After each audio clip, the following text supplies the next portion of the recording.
All right, welcome to the LSG podcast, season 2, episode 4. Uh, as always, I'm LSG Move, joined here by TLOC's Comona. Hello, everybody. Would you like to introduce I'm yourself for the? I'm Comona. Yeah. I am Comona. I am a Smash commentator for Turkey Locator. Some of my followers may also know me as a voice actor or a gay furry.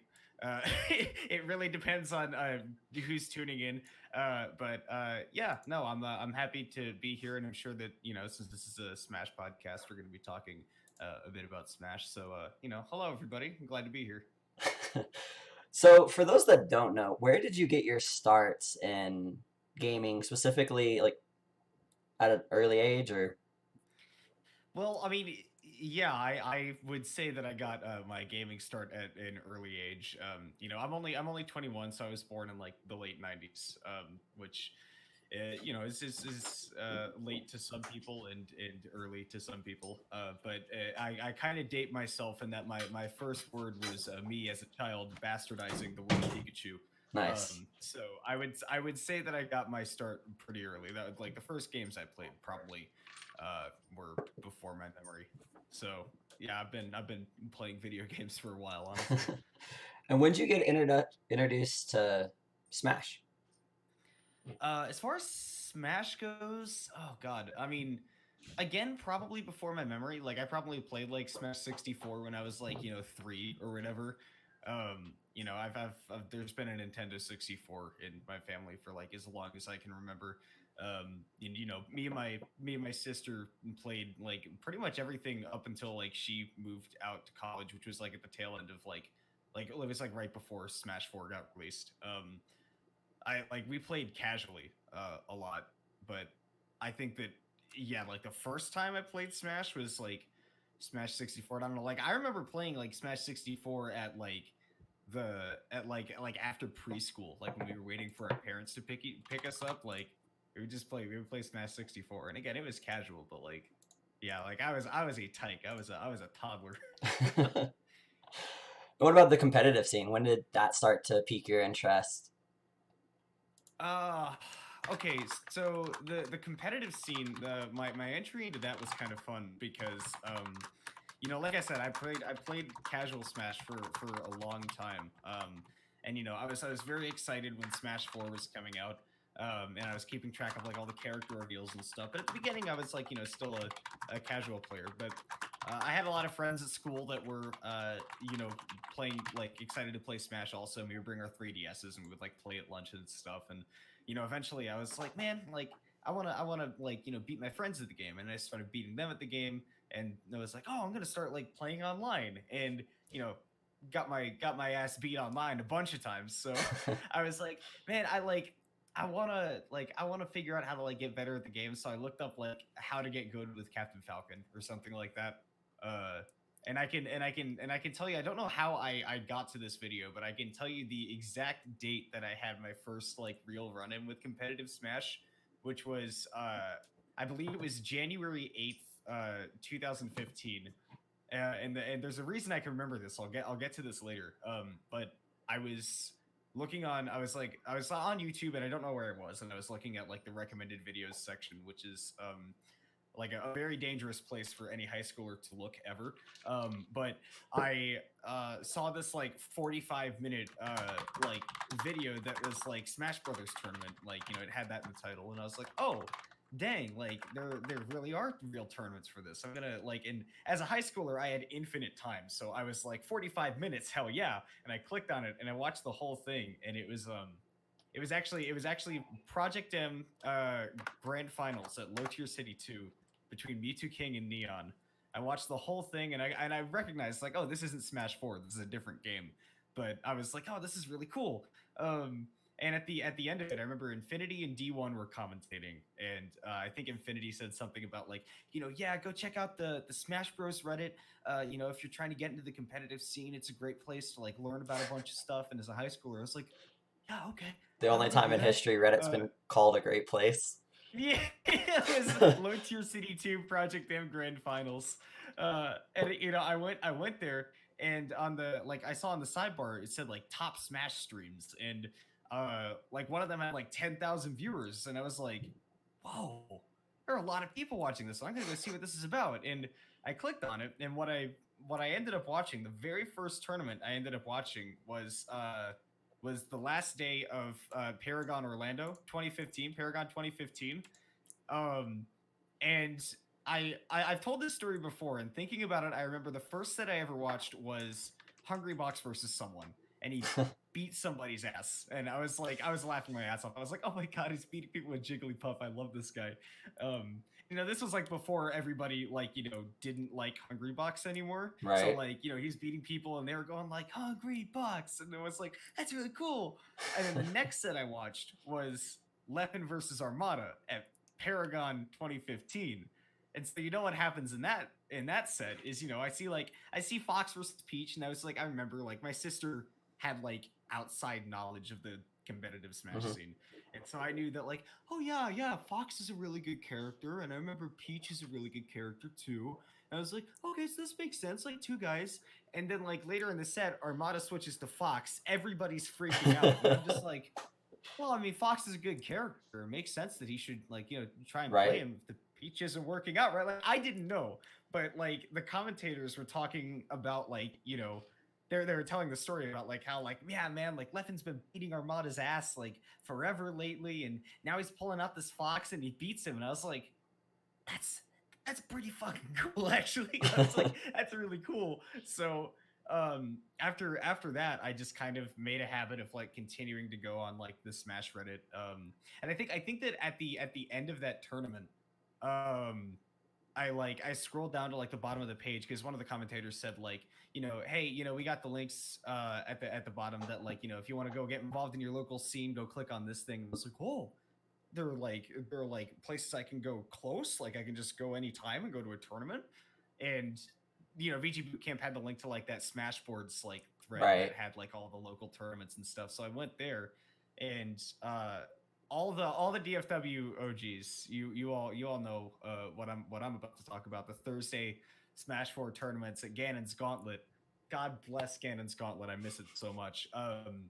That was the first tournament I ever went to. I got my ass beat. I got double 2-0'd for sure, but I was like super excited because I because I took a stock off of a guy that took a stock off of Dakpo, There and you I go. was like, The little I was things. like, whoa! I was like, oh my god, I can really do this. And then after that, the next tournament I went to was a Shockwave, and then I pretty much gone to Shockwave ever since. So that So was like that your was the first early tournament, days for me. were you still playing Captain Falcon?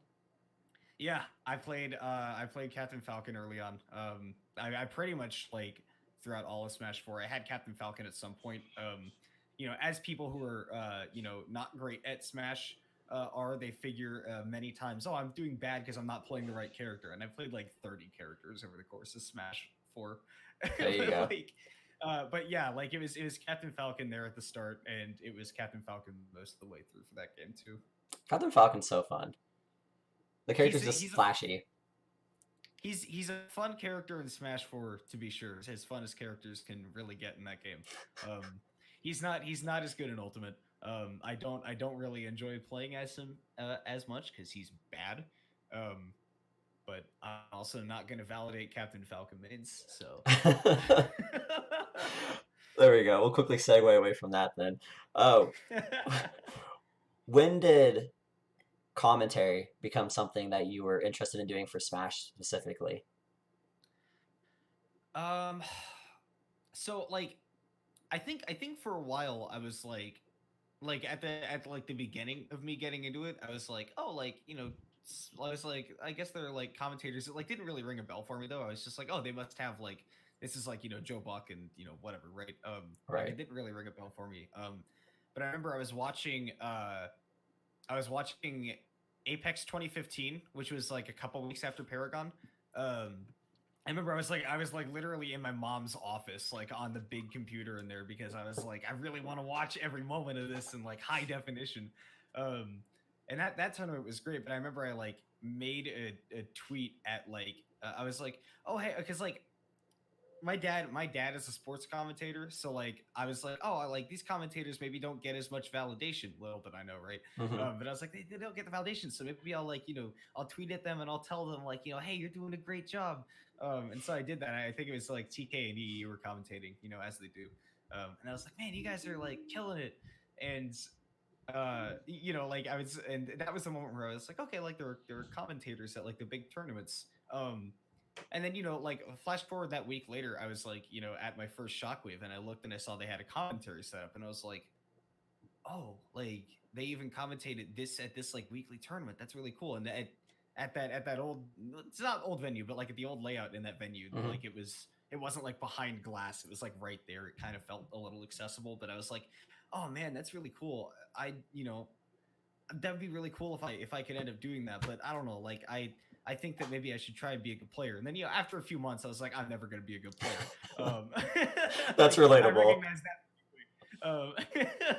But after a little while, I talked to I thought it was like this inaccessible thing, Hmm. right? And so like I talked to one of the I was actually talking to JV, who is like probably the closest thing I've had to like a commentary mentor at any point. I don't know why he put up with me as like a dipshit like 16, 17-year-old high schooler.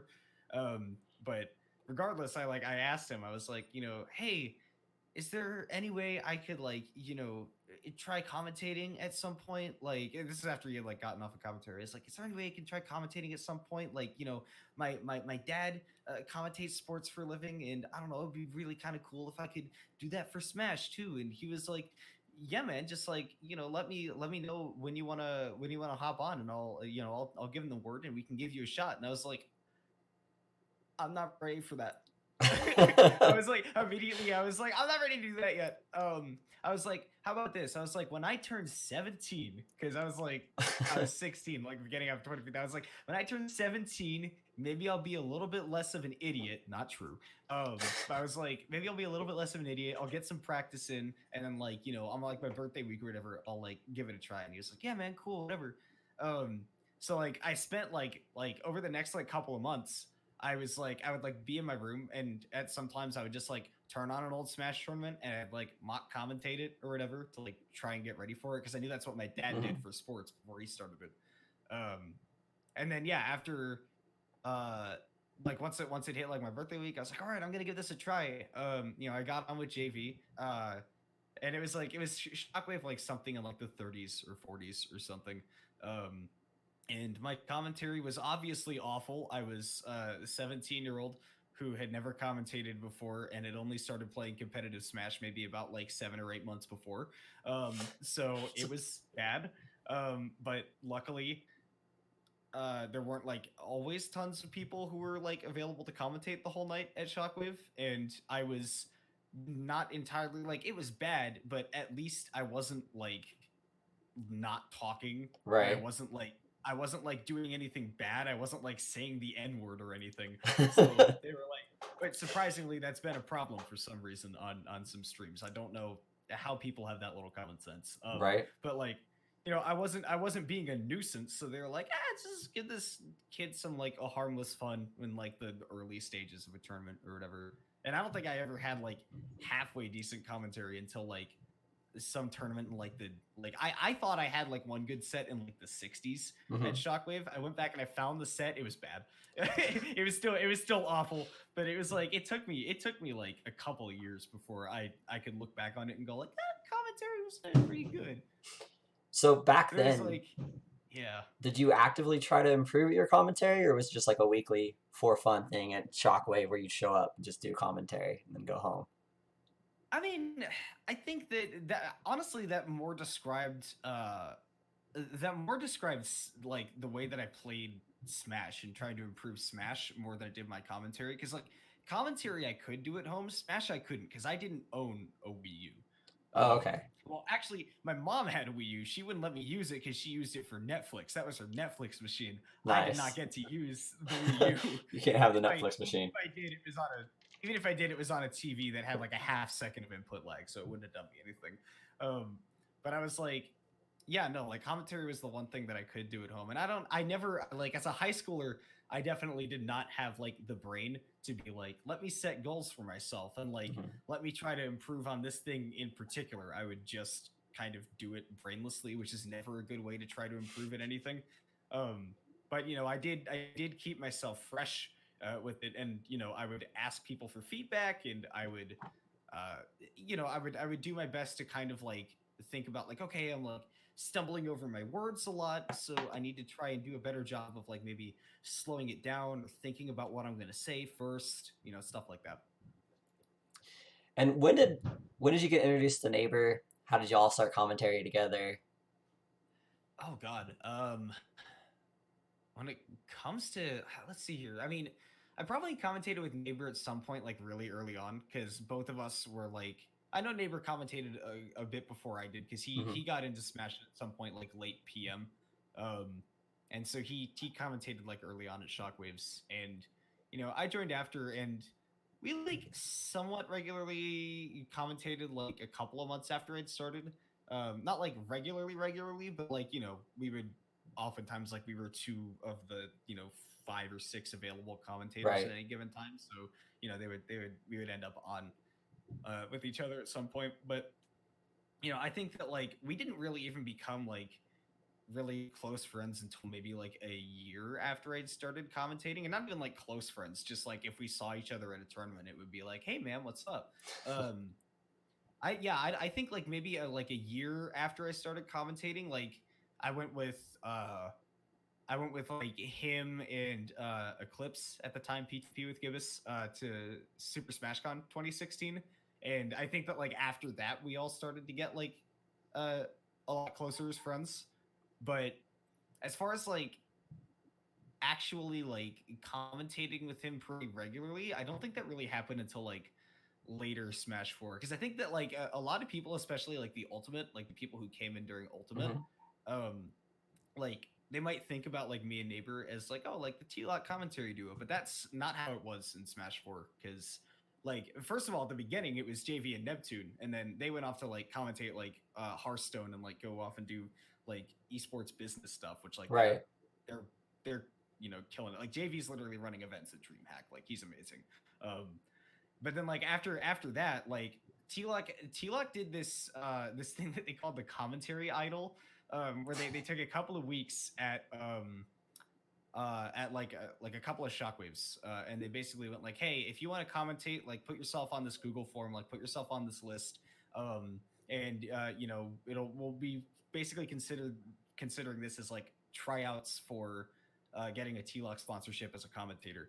Um, and like at that time, I'd been commentating for maybe like a year and a half, and well, it's probably more like 2 years because I had just gotten into college. I think this was like late 2016.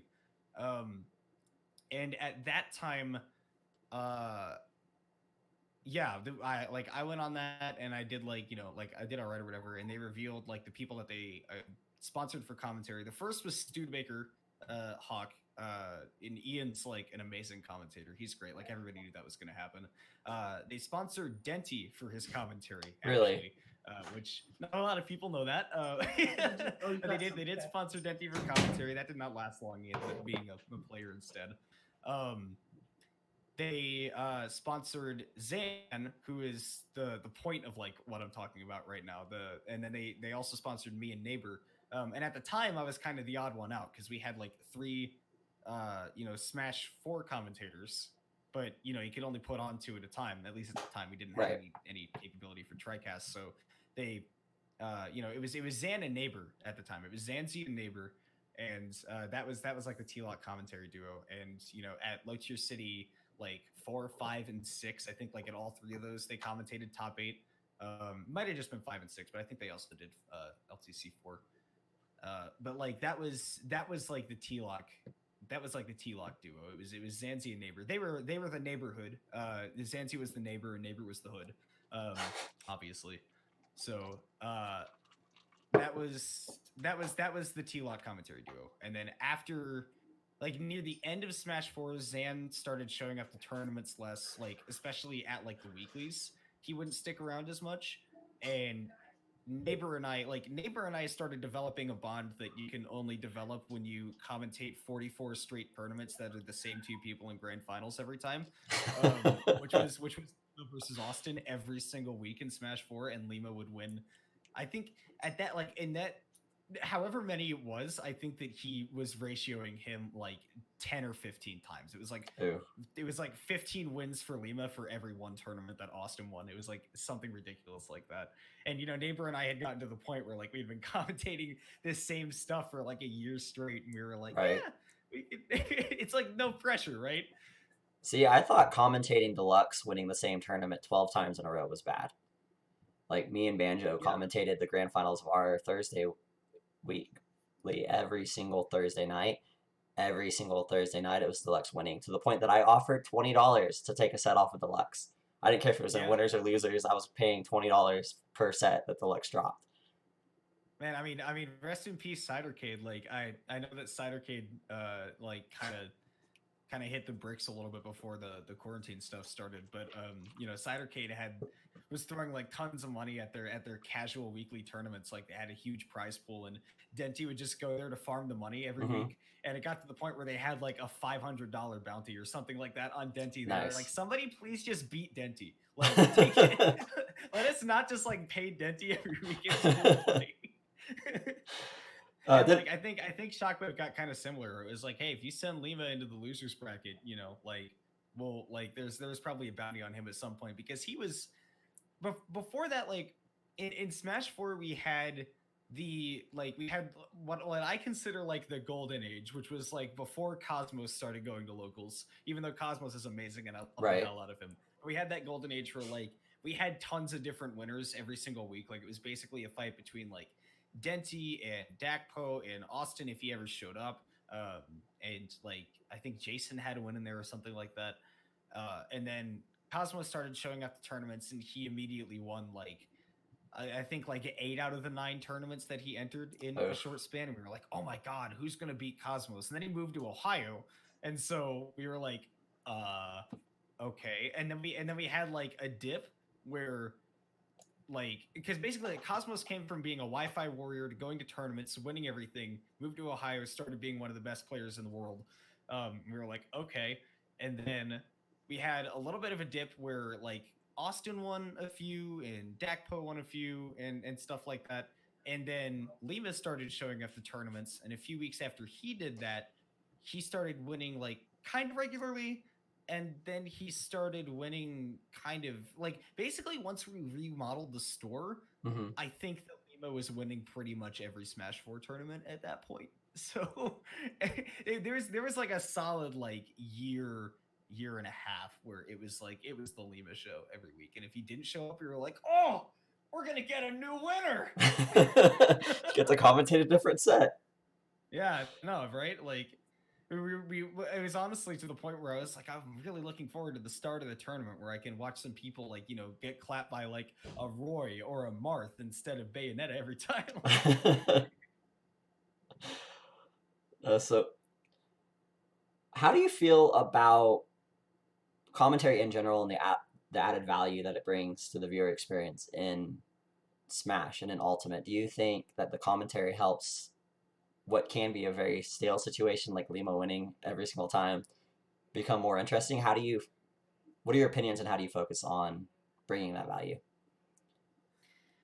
I mean, honestly, it depends on, I guess, what the crowd wants out of their commentary. It'll be very different when it comes to like different games and stuff like that. I think that the a majority, I'm not saying that everybody does, but I think that a majority of the Smash community enjoys sort of an entertainment focus and Mm-hmm. like a reason to uh, you know outside of the game, like, stay tuned into the channel, because they go like, oh, like, I could be watching the tournament like on mute and listening to music, or like playing some video games or what have you, like, while I'm watching the tournament. And so I think they want like entertainment. That's why we get guys like, like, that's why we get the Blast Zone being as popular as they are. They know what their community wants, and they do a fantastic job of playing to that, right? I think that like the Smash community really loves that entertainment value. um But I think that my personal philosophy, and I know that Neighbor agrees with me on this, is to focus on like being informed over anything else. Like the number one thing that I think that you should do as a commentator is to make sure that like your viewers are informed about what's going on, and then number two, like kind of focus on like the audience that you're casting for and what they want. Because like I'll put it to you in like a different perspective. Here goes Kimona with another baseball metaphor. Sorry everybody, but like in like baseball, you have the TV announcers and you have the radio announcers. And the radio announcers do kind of have to say everything that goes on. They have to go like, Mm-hmm. okay, here's the 1-1 pitch, the windup, and he swings and misses at an outside fastball. It's 1-2 because like you don't have that information. But as a as a viewer on Twitch, you can watch and you can see like you don't have to say and he gets an up air and another up air and he's following it up with the up B and he gets the kill off the top. Like everybody can see that. So you either have to give it like your own personal flavor, or you need to like sort of not narrate the action, but describe like what's going on and tell the people why why it's happening. Like the analysis I think is important to, again, you have to give the viewers something that they don't already know. This is something that like really impresses me about melee commentators in particular. Right. Like if you take Scar and Toph as an example, they don't really talk about like frame data. They don't talk about uh those sort of technical aspects. They don't talk about how much percent or how much knockback a move does, but they're really good at noticing the little things like, oh, he crouch canceled that, or look at like the different, they can tell you the difference between DIs on like certain combos and Mm-hmm. why those things didn't work. And that's the kind of thing that I think really makes a commentator like solid in that number one aspect of informing the viewer, is saying those things that not everybody's going to be able to recognize right off the bat. If people go, why didn't that work, he totally had that combo, he must have dropped it, and the commentators go, no, his opponent actually did a good job of escaping that. Or any sort of like, why is he not ledge trapping him so well. And commentators have to sort of, you have to be accurate, and you have to inform sort of your audience, number one. And then I would say number two, focus on being engaging. Focus on, well, it's tough, right? Like Right. there are a lot of different ways to look at it. You do have to be engaging, and you do have to be able to keep your audience informed. But I don't think you never want to focus entirely on one of those. So it's a balance So as between providing the information, but providing the information in a way where it's actually engaging and interesting, and people want to listen to it. Yeah, because you again, you're asking like what sort of value does a commentator bring? Like as an event runner, you have the commentators on to make sure that people continue to stay tuned to the event. They want to Right. watch it right now while it's being streamed on Twitch. And as a commentator, that is your job, is to keep the people engaged and in tune with what's going on. And so having that balance is very important, because you have to cast for different audiences. There are going to be top players or people who are looking, that are hungry to improve, that want to know what is going on in this match. They want you to tell them the intricacies and the things that are happening, and the veterans. And then they're the people who just casually sort of watch the tournaments because they enjoy watching the flashy stuff happen. They enjoy getting caught up in the hype, getting caught up in the moment. And you do have to make sure that those people are also engaged throughout. See, that was me from about 2009 until 2018, like the end of 2018. I watched every Melee event from the early MLG days all the way through 2019. I might have missed one or two majors tops, but I never played the game. Had no interest in playing the game. I knew there was a local scene. Had no interest in the local scene, but I Yeah. loved watching Hungry Box, Mango, Armada, Leffen, Plup. Like I just love watching it at top level. Um, Speaking of events, what are some events that really stood out to you as far as attendance goes? Like ones that you attended that you really enjoyed, either working on or just as a spectator? Mm, that's a really good question. I think I can definitely start with working on that one's a little bit that's a little bit easier because I have a couple ways that I think I can answer that. I think that like as far as just like enjoying like the work that I did and enjoying the commentary, I think that Zancy Streamland 2 was actually probably my favorite, which is kind of funny because that wasn't even like a PGR event or anything, right? But Right. that was like sort of the last time that um Zan and Neighbor and I, like all three of us, sat down on a couch and commentated a tournament with really good players in attendance together. And we were just having a really good time. I think that was like some of the most fun I've ever had commentating, and I desperately wish that we could have Zan back so that we could do it again, even if it's just like one more time because it was amazing. I think that like in terms of just like in overall like how would I say it, like the memorable, like how memorable it was, the that sort of factor. I mean, I'm never ever going to forget Low Tier City 7 as long as I live.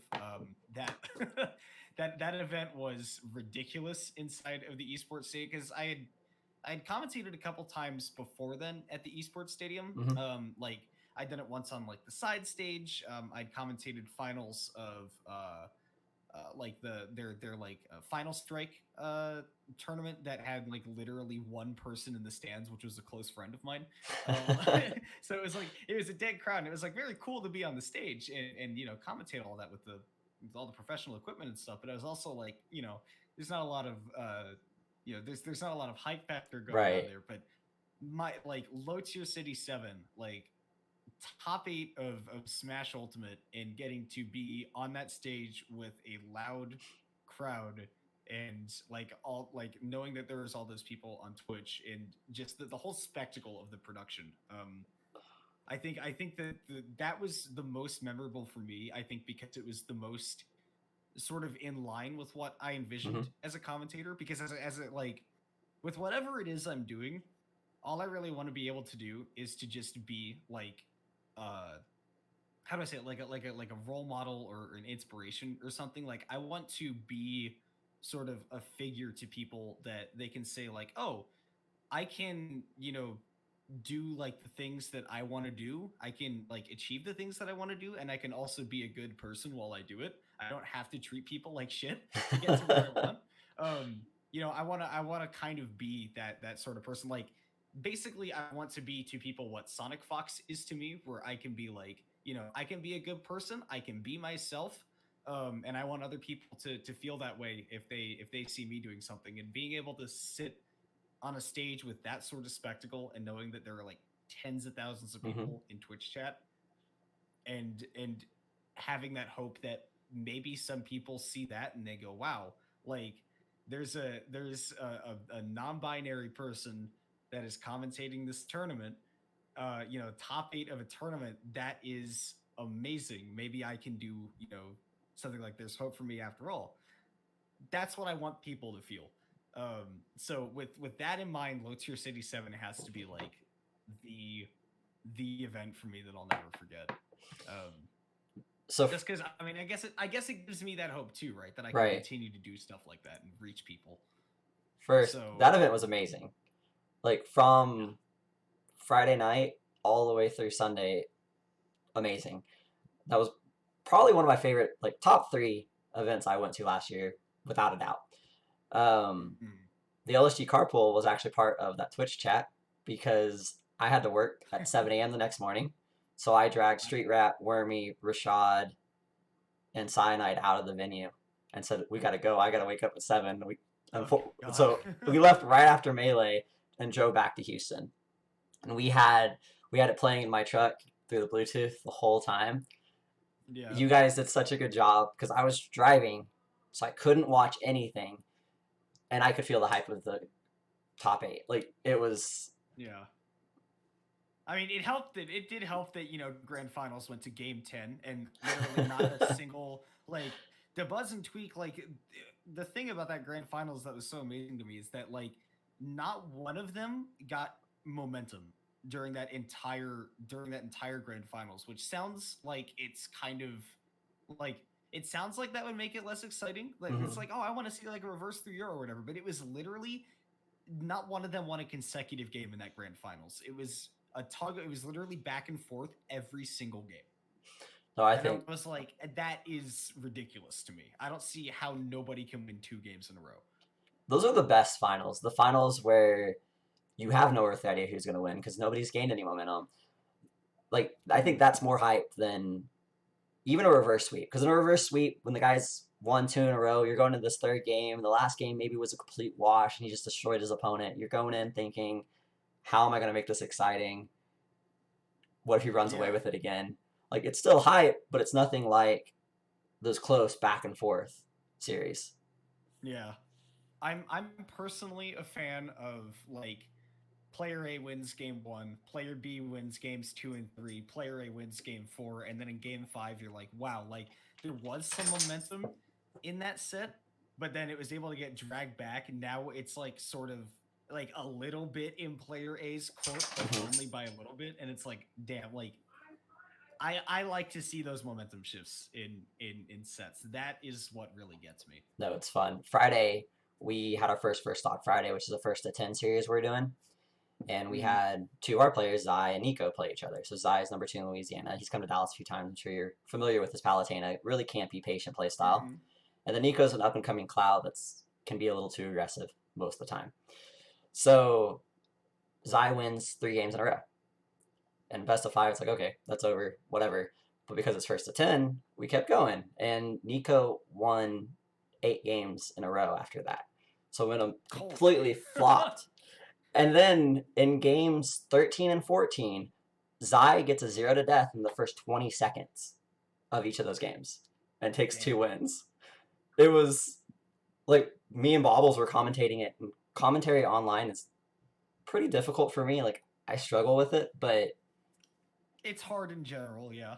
it was so hype because I was talking about how Nico was going to win 10 in a row. This was over. And then Zai makes me eat my words in 20 seconds. And these games are Yeah. back to back to back to back, no downtime because I told the players, unless they had lag or something, just to keep going. Like if they wanted a second to message me, and I'll stall. But if they didn't need a break, just to keep going. So Yeah. they played on random maps. They didn't counter pick, and they just instantly press go. Like they corrected player position and then immediately went every single time. So Hell there yeah. was no downtime. We got 15, 16 games out of the set, but Nico winning 8 in a row and then the momentum shifting, like the momentum shifting after you just watched 8 dominant games was Mm. insane. And those momentum shifts definitely make events and series more compelling. Yeah. Like I'm watching Ace of Diamond right now, which is an anime series about baseball. Surprise, I'm watching things about baseball. It's Comona. But I was surprised like at actually how good like the show is. First of all, I was like expecting it to just like, oh, I'm gonna like it because it's baseball, but it's actually like pretty compelling outside of that. Um, but like all of the games, like first of all, it's a sports anime, so all the games take forever. Like I think like the first time that they hit the finals in like the first season, which is kind of a spoiler, but not really. You would expect that. Right? Like I think that game takes like 11 episodes or something like that. And there are points where like one pitch, like near the end of the game, one pitch takes like 5 minutes to get through because there's like so much like exposition to get through with these players. But like almost like a lot of those games are about like how the momentum shifts and like it's about like those reversals in the game and the turnarounds, and that kind of influenced my thoughts. And I was like, oh yeah, like I really like the way that like momentum kind of carries a game through. Also, I'm really sorry if you can hear the people doing like yard work outside. Can't hear them. I thought that this neighbor. Okay, well that's good. I thought that this neighborhood would be a lot quieter than my apartment, but apparently it's not. So the only sports anime I've ever watched, if it's even a sports anime, is Yuri on Ice. I've Okay. never watched like a legit sports anime before. Like I guess Prince of Tennis is one. Tennis would be a sports anime, yeah. Never watched it. Like, Oh, okay. I thought you were about to say no. like you did watch it. And I was like, that's literally about sports. I'd assumed it was about sports from the title, but I've never seen an episode, and I wasn't sure if they did the anime thing where it just completely flips on the title and there's like one I or got you. two sentences about tennis. Yeah. No. I mean, like, if I like as much as I love baseball, as much as I think that Ace of Diamond is very good. One, I'm not done with it, and two, the next anime that I'm going to watch, and the one that I would recommend anybody watch if they're going to watch a sports anime, is obviously Haikyuu because everybody knows that show is amazing. I like how you say And obvious and then say a name of an anime I've never heard of. I'm what, so you've never far heard of Haikyuu? I am so far Volleyball anime? removed. I'm so far removed from anime. Like That's fair. That's fair. I enjoy it casually. I love Full Metal Alchemist Brotherhood. Naruto was good if you skip Yeah, most of the best anime filler. ever made. Bleach was really good if you use a filler guide and skip like 900 episodes. You're Um, fair. but yeah, my anime spectrum is very narrow. Haven't seen a lot of it. So Yeah, speaking of things that fair. aren't related to Smash in the Yeah. least, have you ever thought about doing commentary for another title? I know you were on Twitter talking about Valorant and then expressing neighbors' hatred for first-person shooters, right?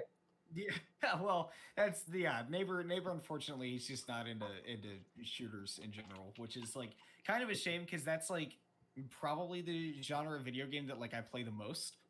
Just because like I guess it requires a lot of attention, Mm-hmm. or like it takes all of my attention. And as somebody with ADD, which reminds me, I didn't take my Adderall today. Oops. That's sort of like the most engaging sort of game for me. It's kind of a shame because I know that like I'll never get to commentate that sort of game with him, and that's what Mm-hmm. I like to do. But yeah, I was talking to like Banjo on Twitter because I know that he's interested in commentating Valor, and I'd love to commentate that game with him because I've been having fun playing it. Um, yeah, no, like Valorant would be fun. I've commentated Rainbow Six Siege before, which is a game that I hold very dearly. I love the hell out of that game. But When are we gonna play? unfortunately, I know that what's up? When are we gonna play Rainbow Six? I didn't know you were into Dude, it. whenever. All right, I'll I re-download play I it. play Rainbow Six like all the time. I'll re-download it and hit you up. All right, I'll see you in 14 hours after that 70 gigabytes gets downloaded. Like, um, no, but like I commentated Rainbow Six for about a year. But I kind of quit after a while. I lost my motivation because like I'll never be able to commentate Pro League, Mm-hmm. unfortunately, for multiple like one because all of it boils down to the fact that if you want to commentate Pro League, you have to move to Poland because that's where their studios are. That's where the Right. ESL Katowice studios are.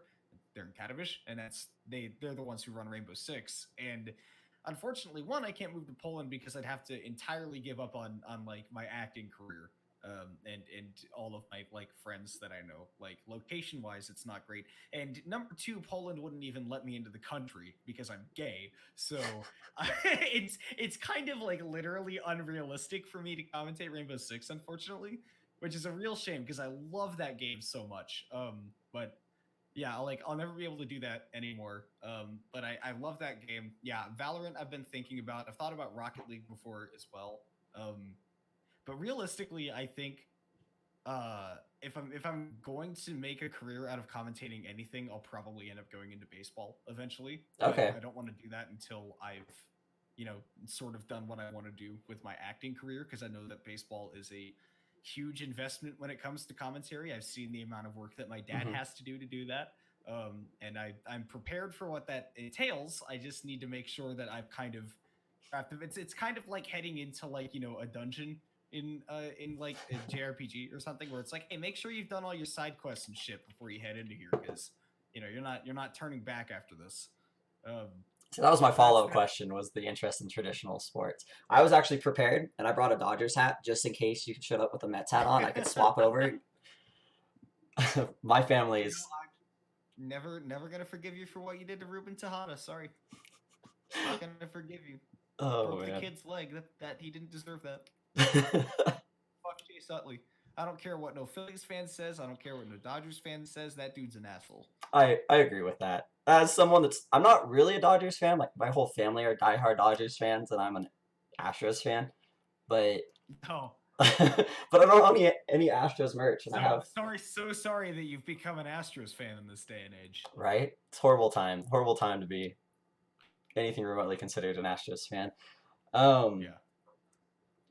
Would you have interest in any other traditional sports, or is baseball the go-to? Are you into any other sports? I mean, I was into football when I was around it. When I was like a younger kid, like in the early 2000s, I was very into basketball. But I'm not as much into it now. Um, I think that I think that if I were gonna do traditional sports, like baseball is the only one I could ever see myself being like fully invested in as a career. Um, and I wouldn't. I think if I did like football or like I could maybe see myself like commentating racing, like a Hmm. racing series, because I've wanted to go out to like a track day or like a racing school or something and learn how to do that. That's something that's interested me for a long time, but I think realistically, baseball is the only traditional sport that I could ever see myself like being invested in as a career for like longer than a couple of years. Right. Uh, it's just something that I've just always been interested in, and it hasn't really ever lost its charm to me. So that would be the one for me.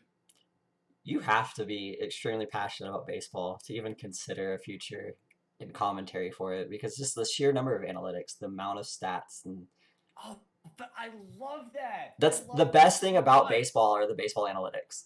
Like It honestly is. I'll read article upon article upon article about baseball with no emotional attachment to any of it. Like I call myself an Astros fan, but I haven't watched a game in 2 years. Like I not an astute observer of anything baseball related, but Mm.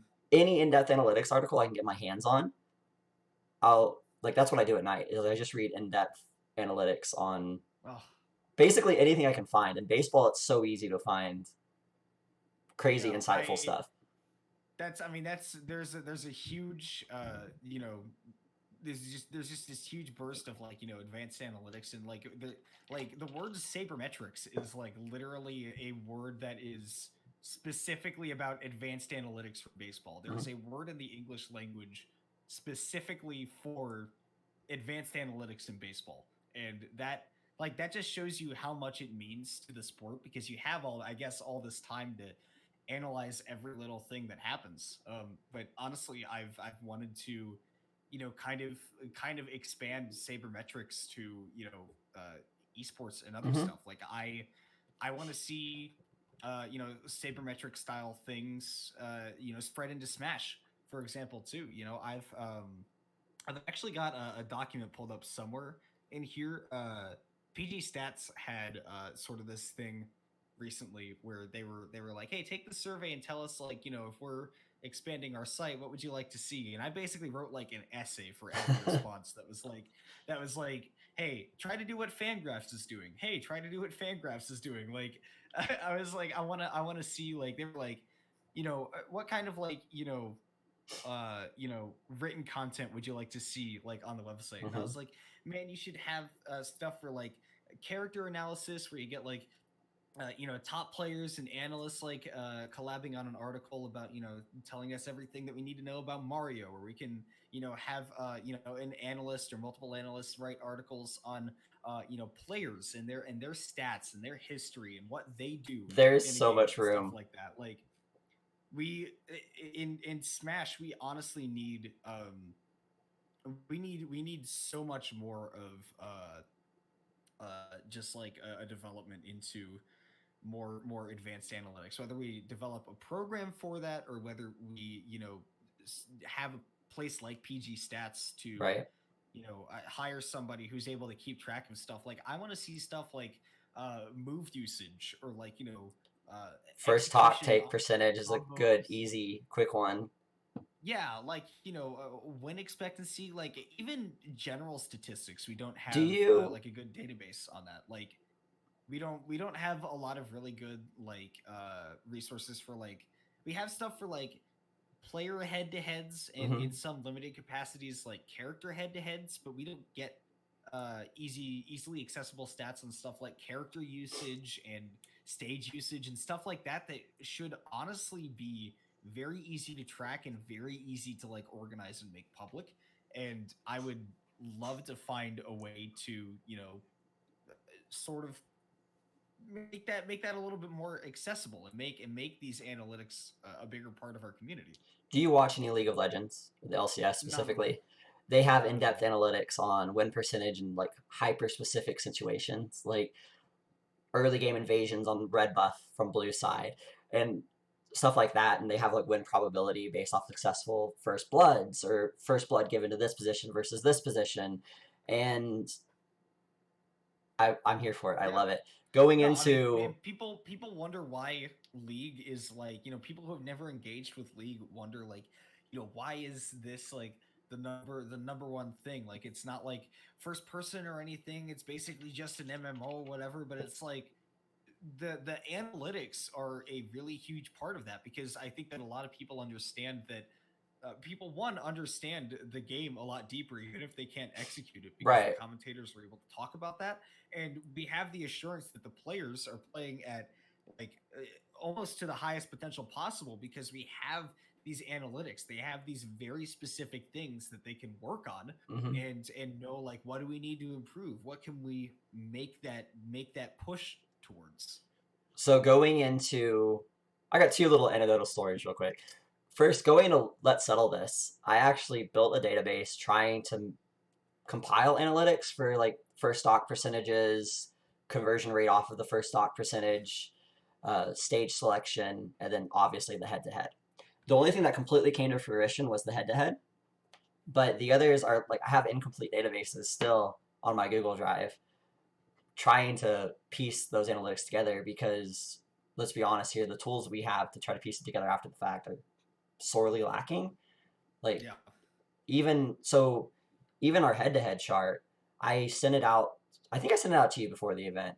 I sent it out to a bunch of people. Mhm. I tried to send it out to all the commentators. I sent it out to some of the players to get their perspectives on it, and even those were skewed. And the players were like, no, no, no, we played at this random tournament that used challenge or whatever it is instead of using Yeah. Smash GG, and I bodied him. Or Denty had like a bunch of wins over random people in Waco, like where he'd go to some small Waco tournament that doesn't use Smash To GG farm money, yeah. to farm money, and so he has wins over all these players that in my matchup chart I couldn't find any evidence of him playing. Like I couldn't find any Yeah. videos of it. But talking to like Dojo and Denty, they're like, "Yeah, we played in Waco once." I'm like, "What? Why?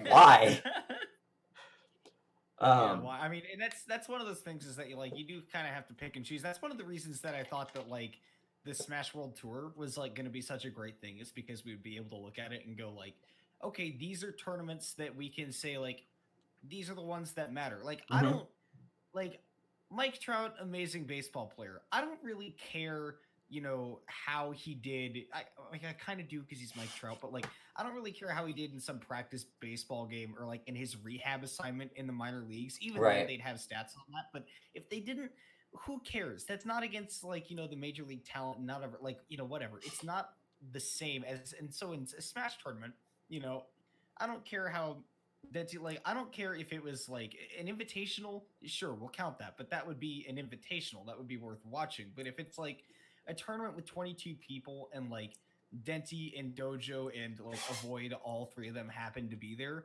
but like that's it, it's a 22 person tournament.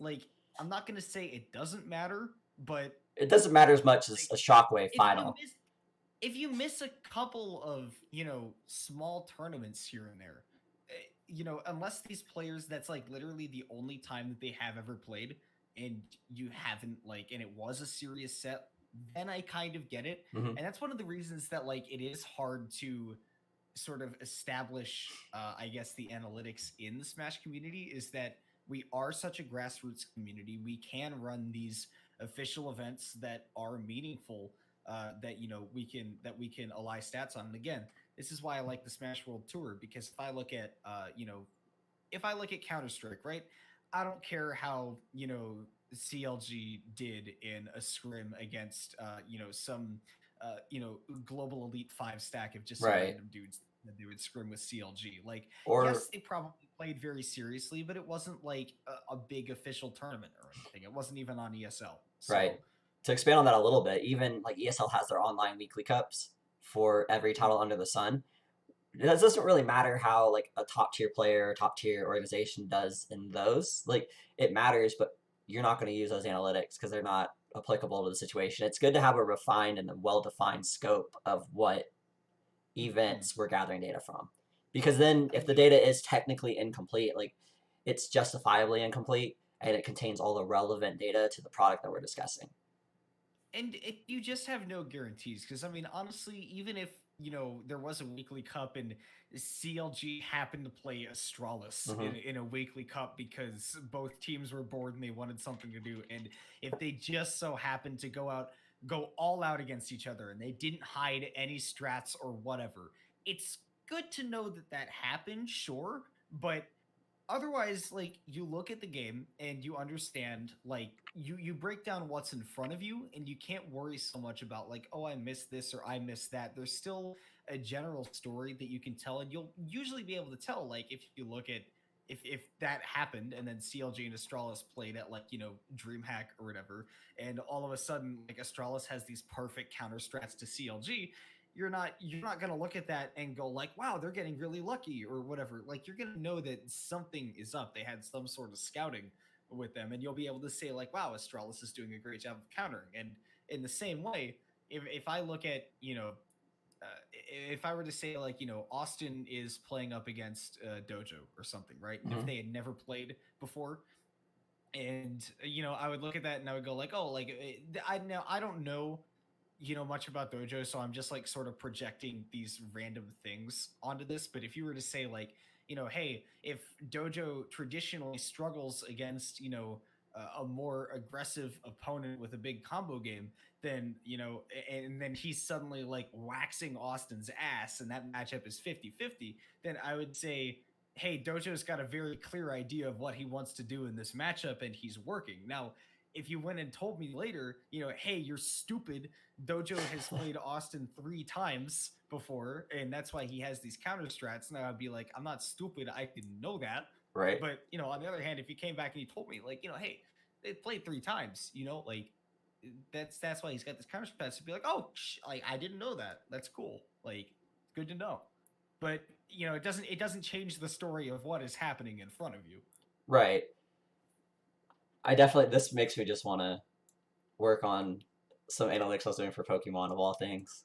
I was Yeah, working I just with Lou, who actually we have a show every 3 weeks. It's next week we're gonna have him on the podcast again and get back into VGC stuff. But him and nice. I were talking about a bunch of like deep, intricate interactions and like obscure interactions in VGC, and Mhm. I wanted to build a database that tracked like lead percentages, like how often Pokemon that this Pokemon's on the bench versus how long it's brought in the back versus how often it's one of the first two. I thought That's a those. that's a that's a good point. Yeah. I think that point of Which data. reminds me.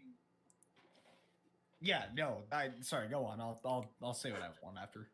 I was going to say I think that point of data is invaluable and underutilized, and I think it's one of the obvious areas that analytics could be applied to Pokemon for improvement. Yeah. Well, I mean, and you get that sense if you even just watch, people like Cybertron or Wolfie, if Mm-hmm. you watch them stream, they'll look at a team and they'll go, like, okay, so these Pokemon are a threat, but I suspect, because he has Colossal and Dragapult, if he's going to lead Dragapult, he's probably also going to lead Colossal. So, like, he would say, like, because of the, like, this team composition, I'm not going to be worried about Dragapult Togekiss stuff, but I will be worried about Dragon Ball Colossal stuff, and like, as an example, right? So yeah, I see Right. I see what you're saying, and it's reminded me that I would also want to commentate Pokemon. I would like to commentate VGC. You were asking earlier about other stuff. I completely forgot about that. That's one of my But goals. Like the only things I've commentated are StarCraft and Smash, mm, but I want to do VGC stuff. Like I want to get into VGC, which it's a shame that the whole season is canceled and that it's logistically very very difficult to stream Pokemon. yeah, Just Nintendo's online support. yo, Thank you. just let's let's close out this episode by having a battle on Showdown, like TBH. I am down. I don't have a Showdown account, but Oh, that's okay. Like, if you know how to, like, put your team into Showdown real quick, like, you don't even have to make an account. You just need to put in a name. I am down. After we conclude the episode, we'll end the VOD All right, recording do it. and we'll play Showdown. Do it. speaking of wrapping up the episode, we're right at an hour. Great segue. Good job, Comona. Anything you'd like to plug while we're here? Got you. What's up? Anything you'd like to plug before we go? Oh yeah. I would say obviously you can follow me on Twitter at that Kimona. And with the same that Kimona, you could follow me on Twitch, twitch.tv/that Kimona. Once I get my computer upgrade finally finished, which has been a nightmare for me. I ruined my CPU when I was trying to install it, so that's going to be a $300 burning a hole in my pocket later. Nice. That's not the correct usage of that. But once I get that done, I'll be streaming on Twitch again. So twitch.tv/that Kimona for me. Yeah, just go check that out, and follow me on Twitter. Oh, watch Hateno Illusion on Funimation, because I assume that we're going to be recording again soon, and please watch dubbed anime and support dubbed anime, because if you don't, you're not supporting me. I love I better that. not catch any of y'all trash talking dubbed anime. I'm not gonna like that very much. I haven't watched any dubbed anime. I'll go watch a dubbed anime. I'll find some. I'm sure there's so many I haven't seen. I'll go watch the one you just plugged. Why not? Why not? All right. Thank you all for watching. Again, I'm LSG Moo. Follow me at Moo_SSB on Facebook, Instagram, Twitter. I don't know why I said Facebook. I don't have a Facebook. I have a personal Facebook, but you can follow me on Twitter and Instagram at Moo_SSB. And then here, you're on my Twitch channel. Cultist, I expect you to follow. I love you. Follow Last Thought Gaming.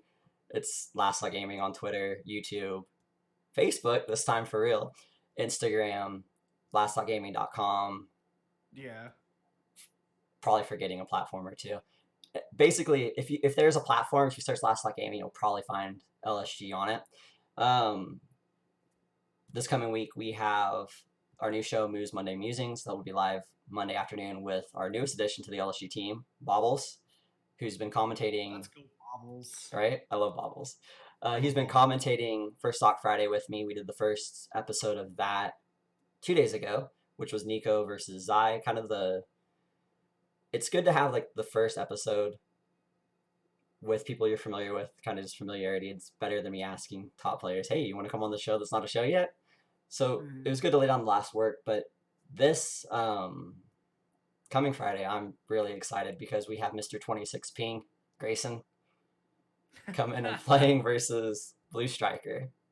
So, like, I know it's Rob versus Sonic, but I don't buy into the whole Sonic's not amusing thing. Like, I think Sonic. Both of those characters are hype. You can't convince me otherwise. Both those players are hype. Like, I don't care about the characters. Like, Grayson and Blue Striker are two of the best young up-and-coming talents that the state of Texas has, and it's going to be awesome to watch those guys play a first to 10. The VODs for Nico versus Zai on the LSG YouTube. The VODs for Grayson and Blue Striker will be going up immediately after the episode's over. Next Sunday, VGC 101 Part 2, where we talked about probably Dynamaxing with Lou. He writes the script for those, so I kind of have a difficult time plugging it and discussing what exactly we're going to cover. But I'm pretty sure we're going to discuss Dynamaxing for an hour. That's it for me. I'm going to end the recording, and then we'll play some Showdown with Comona. Yeah, let's play some Showdown, baby. Thank you, guys.